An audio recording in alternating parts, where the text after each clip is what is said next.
الحمد لله رب العالمين.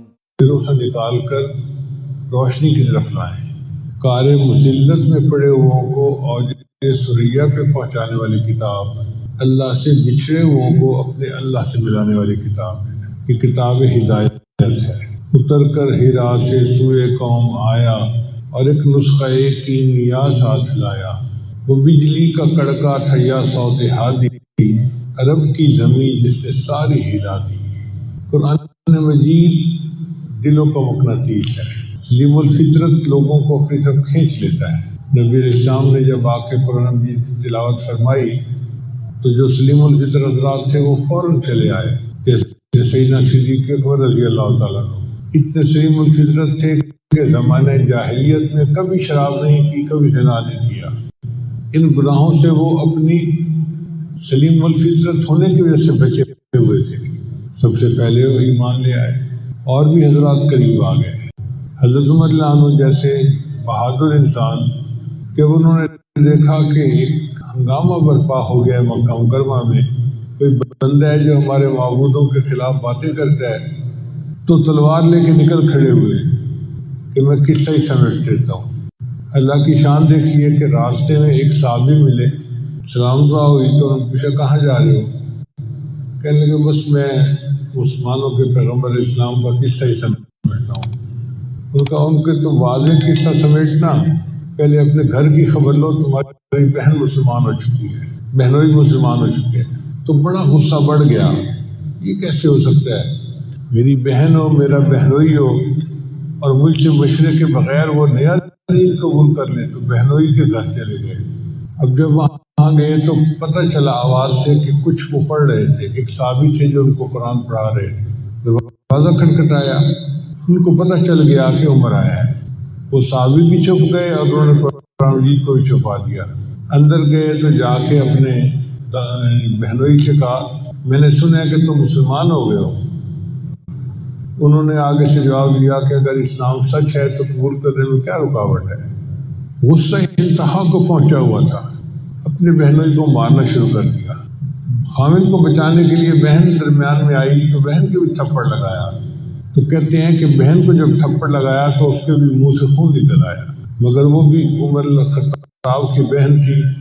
فاطمہ بنت خطاب کہنے لگی کہ عمر جس ماں کا دودھ تو نے پیا ہے اسی ماں کا دودھ میں نے پیا ہے.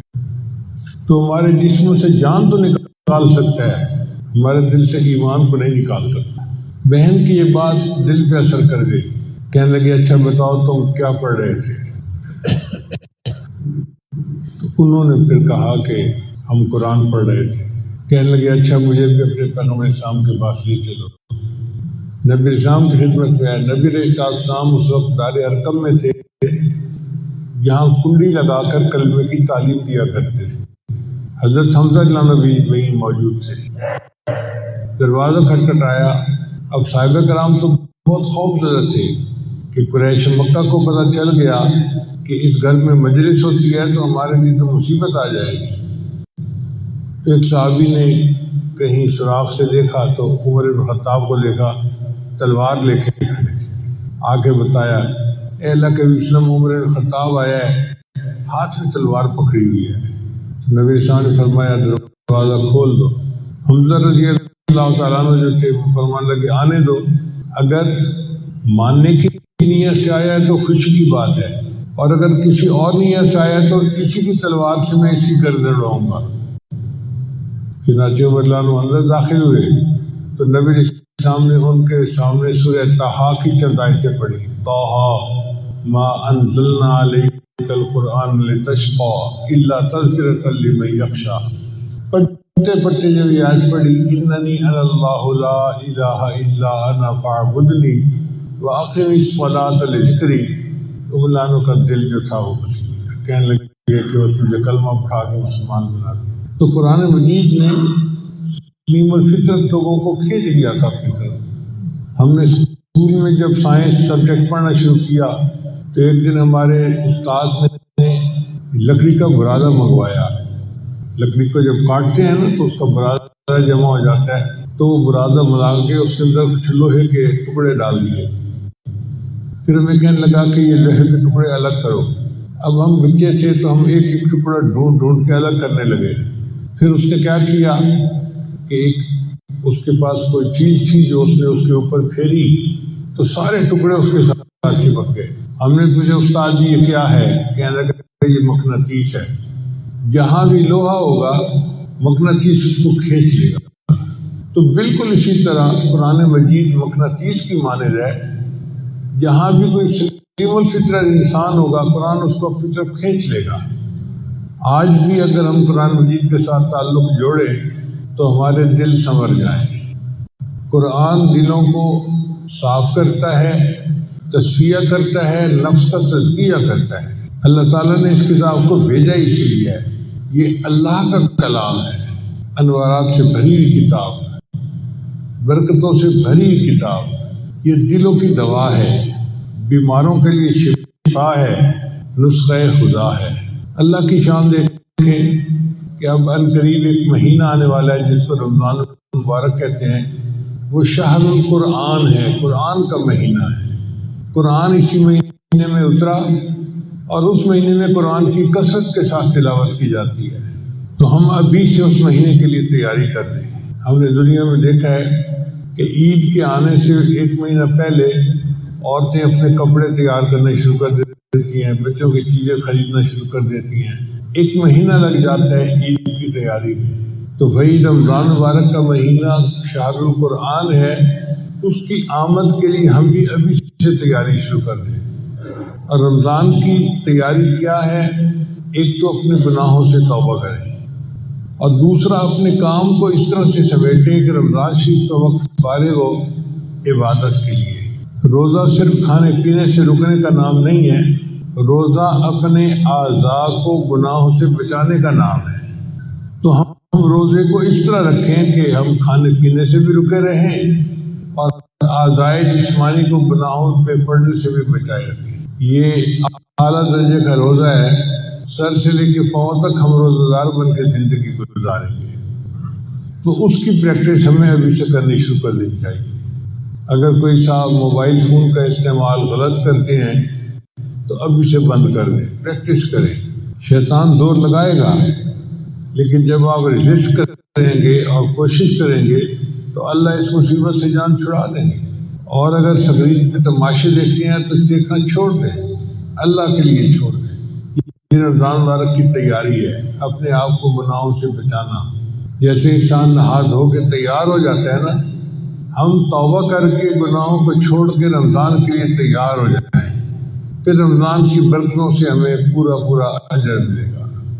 نبی علیہ السلام کے زمانے میں قرآن کی کثرت سے تلاوت کی جاتی تھی. کتابوں میں لکھا ہے کہ اگر تہجد کے وقت کوئی بندہ مدینہ کی گلیوں میں چلتا تو اسے ہر گھر سے شہد کی مکھیوں کے بھن بھنانے کی آواز آتی تھی. یہ شہد کے مکھیوں کے بھن بھنانے کی آواز کیا ہوتی تھی؟ ہر گھر کے لوگ قرآن پڑھ رہے ہوتے تھے. آج ہمارے گھروں سے یہ آواز نہیں آتی، اس لیے کہ سب سوئے ہوئے ہوتے ہیں. تہجد کے وقت میں قرآن کا پڑھنا دلوں کو دھو دیتا ہے. اللہ فرماتے ہیں یا ایھا المزمل قم اللیل الا قلیلا نصفہ او انقص منہ قلیلا او زد علیہ ورتل القرآن ترتیلا. اور نبی علیہ السلام کئی مرتبہ آدھی رات، کئی مرتبہ پوری رات قرآن پڑھنے میں گزار دیتے تھے. صحابہ کرام بھی اسی طرح. اصل میں قرآن کی ایک لذت ہے، جب وہ لذت مل جاتی ہے پھر انسان کا پڑھے بغیر گزارا نہیں ہوتا. سیدنا عثمان رضی اللہ عنہ فرمایا کرتے تھے لو طہرت قلوبکم، اگر تمہارے دل پاک ہوتے، ما شبعتم من کلام ربکم، تم اللہ کے کلام کو پڑھنے سے تمہارا دل ہی نہ بھرتا. دل چونکہ گناہوں میں ملوث ہوتے ہیں لہذا ہمارا پڑھنے کو دل ہی نہیں چاہتا. آپ دیکھیں بچے کو آئس کریم دی جائے نا تو اس کا کھانے کو دل چاہتا ہے اور ہر لقمہ کھانے سے اس کو مزہ آتا ہے. قرآن مجید بالکل اسی طرح ہے، ایک ایک آیت کے پڑھنے پہ مزہ. اور کئی دفعہ تو نبی علیہ السلام ایک ایک آیت کو بار بار پڑھ کے مزے لیتے تھے.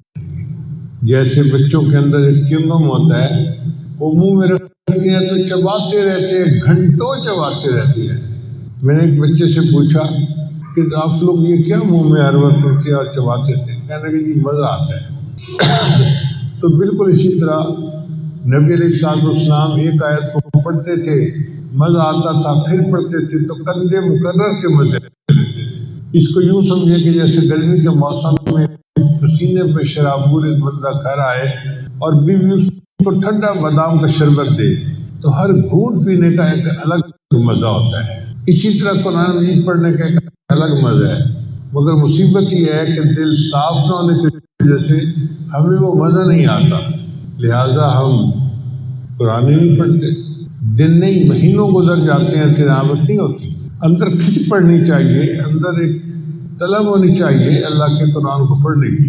ایک نابالغ آدمی، اس کو تو بلوغ کی لذتوں کا پتہ ہی نہیں، اور اگر ایک بالغ آدمی جس کی شادی ہو چکی ہے اس کو کوئی کہے کہ جی ہم آپ کو بستر کھلا دیتے ہیں، آج آپ بیوی کے پاس نہ جائیں، تو وہ کہے گا کیا بیوقوفوں والی بات ہے، اس سویٹ ڈش کی یا اس کھانے پینے کی یا ان بسکٹوں کی کیا حیثیت ہے؟ میاں بیوی کے وقت گزارنے کا معاملہ ہی کچھ اور ہے۔ اسی طرح جب دل صاف ہوتا ہے تو پھر قرآن مجید پڑھنے کا مزہ ایسا ہوتا ہے کہ پھر نیند کا ہونا، تھکاوٹ ہونا، یہ چیز رکاوٹ نہیں بنتی۔ بندہ جتنا بھی تھکا ہوا ہو رات کے آخر پہ اٹھ جاتا ہے اور مصلے پہ کھڑا ہو جاتا ہے۔ بعض رات تو ایک رات میں ایک قرآن مجید پڑھ لیا کرتے تھے۔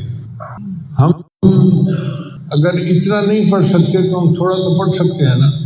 سورہ یاسین ہے تو تہجد میں اس کی تلاوت کر لیں، کوئی اور سورت یاد ہے تو اس کی تلاوت کر لیں، اگر نہیں بھی یاد تو سورہ اخلاص قل هو اللہ احد تو یاد ہوتی ہے۔ یہ قل هو اللہ احد ایک حرکت پہ کئی مرتبہ پڑھ سکتے ہیں۔ کہاں لکھا ہے کہ ایک دفعہ پڑھ کے رکوع کر دینا چاہیے؟ سورہ اخلاص کو 100 مرتبہ پڑھیں، 200 مرتبہ پڑھیں، 500 مرتبہ پڑھیں۔ حافظ قرآن ہونا ضروری نہیں ہے۔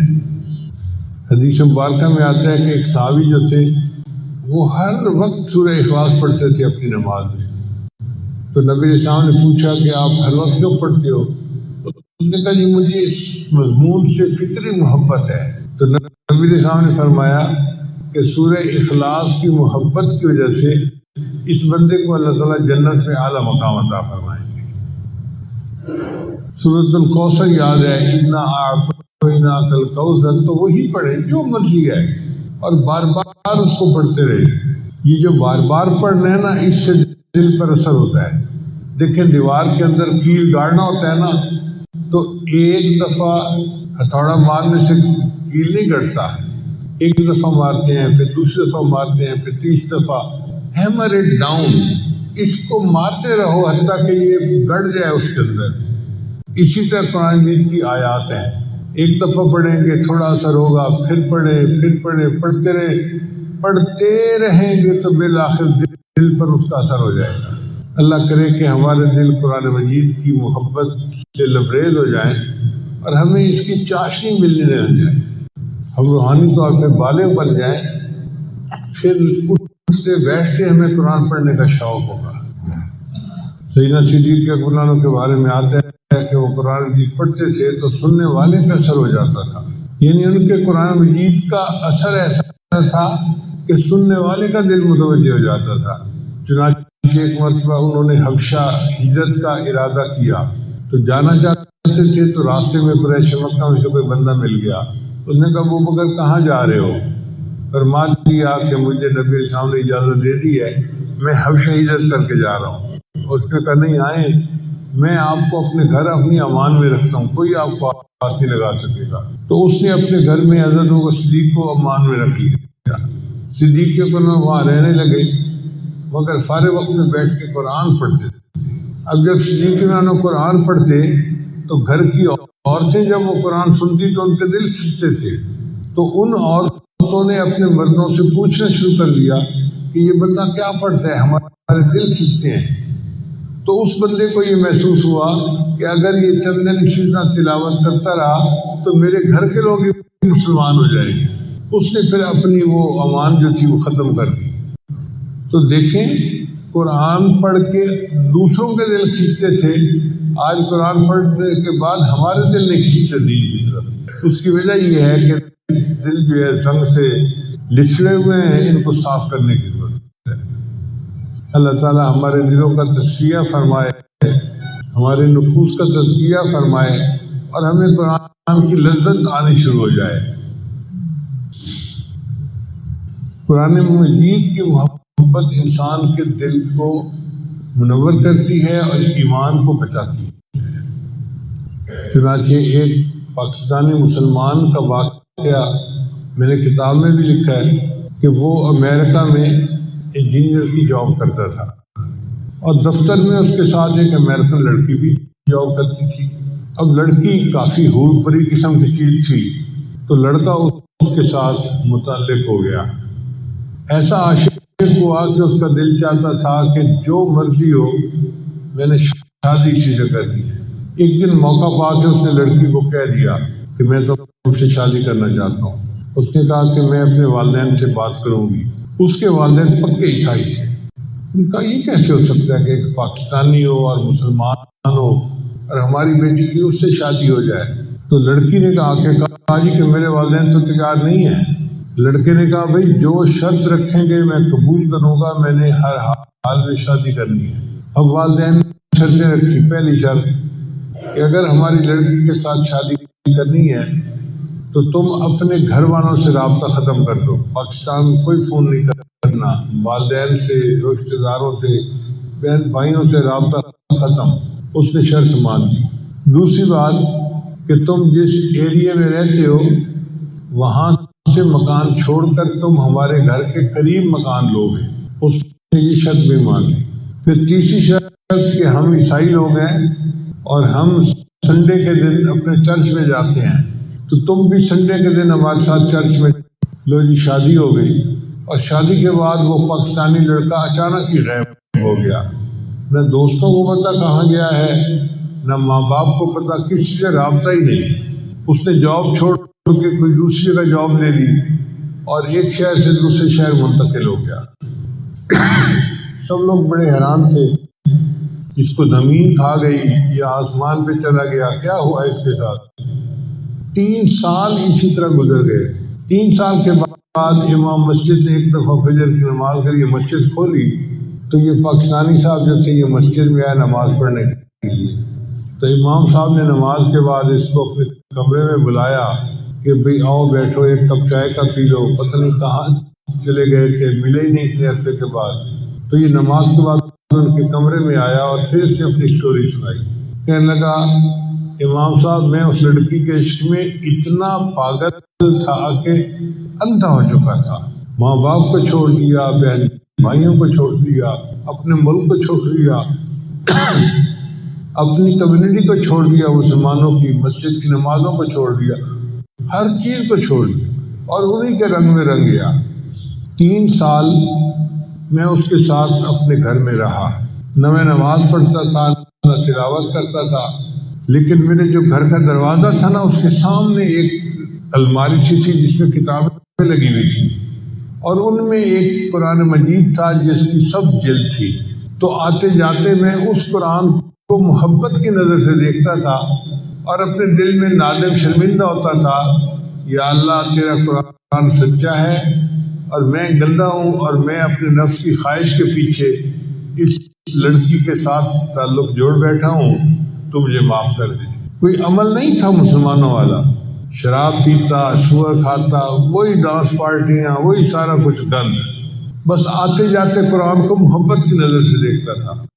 کہنے لگا ایک دن میں گھر آیا تو میں نے دیکھا کہ قرآن مجید اپنی جگہ پہ پڑا ہوا نہیں تھا۔ تو میں نے بیوی سے پوچھا کہ ایک سبز کتاب یہاں تھی، وہ کہاں گئی؟ اس نے کہا میں نے گھر کی صفائی کی اور جن کتابوں کو نہ آپ پڑھتے ہیں نہ میں پڑھتی ہوں، میں نے ان فالتو کتابوں کو ٹریش کین میں پھینک دیا، گند کا ٹوکرا جس کو کہتے ہیں۔ کہنے لگا جیسے ہی میں نے سنا تو میں تو فوراً بھاگا باہر کی طرف اور جو ٹریش کین پڑا ہوا تھا اس میں نے وہ کتاب نکالی اور میں اس کو چوم رہا ہوں اور میں اللہ سے معافی مانگ رہا ہوں کہ یا اللہ یہ تیرا کلام تھا، تیری کتاب تھی، ہم نے اتنی گستاخی کی کہ اس کو ردی کی ٹوکری میں پھینک دیا۔ میں اس کو لے آیا اور گھر آ کے رکھا تو بیوی مجھ سے پوچھنے لگی کہ تم یہ کیا جذباتی کام کر رہے ہو؟ تب میں نے اسے بتایا کہ یہ تو اللہ کا قرآن ہے اور میں محبت کی نظر سے اس کو دیکھتا تھا اس نے کہا اچھا تمہارے اندر سے مسلمانوں والے جراثیم ابھی ختم نہیں ہوئے، میں جا کے اپنے گھر والوں کو بتاتی ہوں۔ وہ بریف کیس اٹھا کے اپنے ماں باپ کو بتانے چلی گئی اور میں مسجد میں نماز پڑھنے کے لیے اپنے رب کو منانے کے لیے آ گیا۔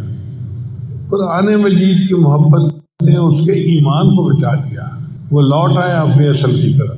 آج فتنہ کا دور ہے، دجالی دور ہے، اس دور میں ایمان کو بچانے کے لیے قرآن کی محبت انتہائی اہم ہے۔ لہذا قرآن مجید کی تلاوت بھی کریں، اس کا ترجمہ، اس کی تفسیر بھی پڑھیں اور اس کو جتنا یاد کر سکتے ہیں یاد بھی کریں، قرآن مجید کے ساتھ لٹھی ہو جائیں تاکہ ہمارا ایمان محفوظ رہے۔ تو رمضان کا مہینہ آ رہا ہے، اس مہینے میں قرآن مجید کے ساتھ اپنی محبت جو ہے بڑھا لیجیے، اپنے تعلق کو بڑھا لیجیے، اور پھر اس کی برکتیں آپ دیکھیں گے کہ اللہ تعالیٰ ایمان کو بڑھائیں گے، اللہ تعالیٰ اپنا قرب عطا فرمائیں گے، اور اس قرآن کی برکت سے اللہ تعالیٰ ہمارے ایمان کی حفاظت فرمائیں گے۔ دعا ہے اللہ تعالیٰ ہمارے ایمان کی حفاظت فرمائے اور ہمیں رمضان مبارک کی قدر کرنے کی توفیق عطا فرمائے۔ شعبان کا مہینہ تو شروع ہو گیا، رمضان کے آنے میں دیر نہیں لگنی، دیکھتے دیکھتے رمضان آ جائے گا۔ وآخر دعوانا ان الحمد للہ رب العالمین۔ توبہ کے کلمات پڑھ لیجیے۔ بسم اللہ الرحمن الرحیم، لا الہ الا اللہ محمد الرسول اللہ، آمنت باللہ وملائکتہ وکتبہ ورسلہ والیوم الآخر والقدر خیرہ وشرہ من اللہ تعالی والبعث۔ جوڑا لب لباب ہے۔ طریقہ بہت آسان ہے کہ جب آپ نماز پڑھ کے فارغ ہو، آنکھیں بند کر کے اللہ سے لو لگا کے بیٹھ جائیں۔ اللہ کی رحمت آ رہی ہے، میرے دل میں سما رہی ہے، میرے دل کی ظلمت اور سیاہی دور ہو رہی ہے، اور میرا دل اللہ اللہ اللہ اللہ بول رہا ہے، میں سن رہا ہوں۔ انشاءاللہ یہ چند منٹ کا مراقبہ آپ کے دل میں اللہ کی محبت کو بڑھائے گا اور آپ خود اس کی برکت کو محسوس